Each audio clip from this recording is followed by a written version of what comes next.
If I understood you correctly, this is the volunteer part of this is those appearances you have to manage to work out on your own. You have to sort of outfit yourself in the appropriate uniform, and is that correct? That's correct. Everything you do, you're on your own as a volunteer.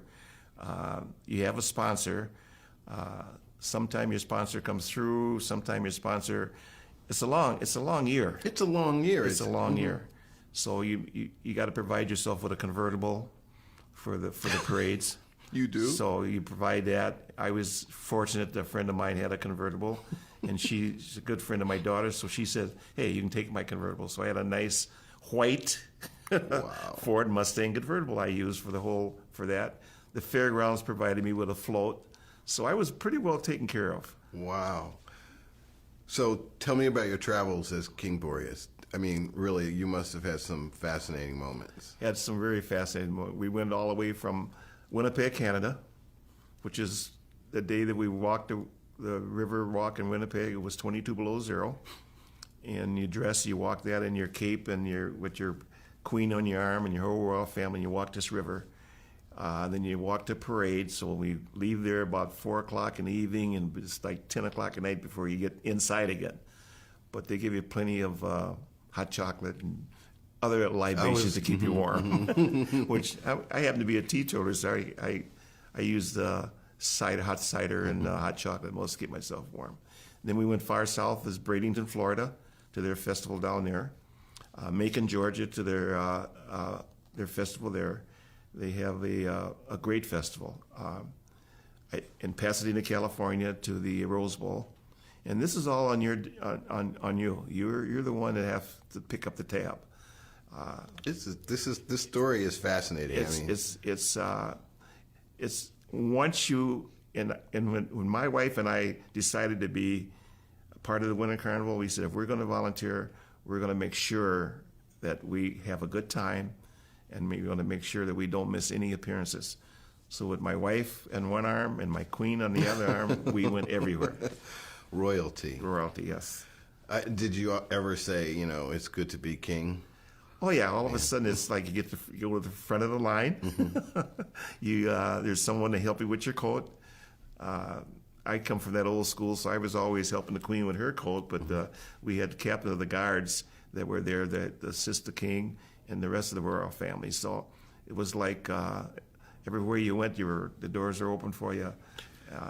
So you grew up in St. Paul? I actually was born in a small town in actually a small town in Nebraska, a place called Alliance, Nebraska. And then my dad was working for the WPA. That's where I met my mom, and I was born. We went back to Yankton, South Dakota. I spent my summers there. In Yankton. And I'd come back here when school was out, my dad would pack my sister and I up and send us back to Yankton to the farm. And then when I graduated from high school in 1954, went to the Air Force. I spent 4.5 years in the Air Force. Thought I'd never come back to Minnesota again because I left here in 1954 and I was only come back once. And then when I got discharged, came right back home. And into the community, into what neighborhood? At that time, I moved back into the Summit University area. It was kind of new to me at that point because I-94 came through my city. It came right through my neighborhood. Right. My dad had wrote me while I was in Orlando, Florida, in the Air Force, and saying, "Hey, we got to move. They're taking our property." So when I came back home, my dad and mom had moved, and they had moved not too far away, but they stayed right in the community.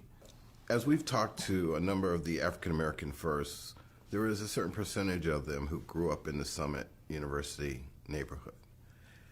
And I mean, the occupations are myriad. Much of it has to do with service, with volunteerism, with community building, with relationships in that community and for the people of St. Paul. Where does that come from? Well, I think what happened was, if I go back to the first time I got involved in Carnival, I figured it was going to be just a one-time volunteer selection on a selection committee, and I'd be out of there, And after I finished that 03 year, And the Winter Carnival says, well, you need some diversity on our board. We've never had anybody of color on our board either, on the Heritage Foundation, which is a Winter Carnival board. Right. And so I says, well, I'll try that. I went home and, again, I discussed everything with the missus. And what do you think about that? She says, you need to do something other than work all the time. You're retired, you need to do something other than work. So I had 2 3-year terms on the board as a board member. And that board member does some budgeting, and we do some fundraising, and we go out and kind of we go out and tell people about Carnival, kind of sell Carnival to the community. So this was my idea, going back to the Summit University area and say, hey, I'm part of Winter Carnival, you guys. We got to be in parades. We got to send a lady. We got to get some young ladies to be involved with the Queen and the Princess. So we are working on that now to get some of our young ladies to be involved.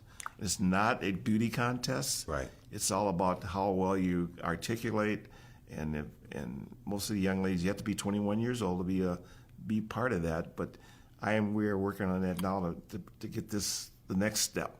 So I didn't really. At one time, I didn't really think I was the first, but then it sunk in all of a sudden, like, hey, people begin to look at you a little different at that point.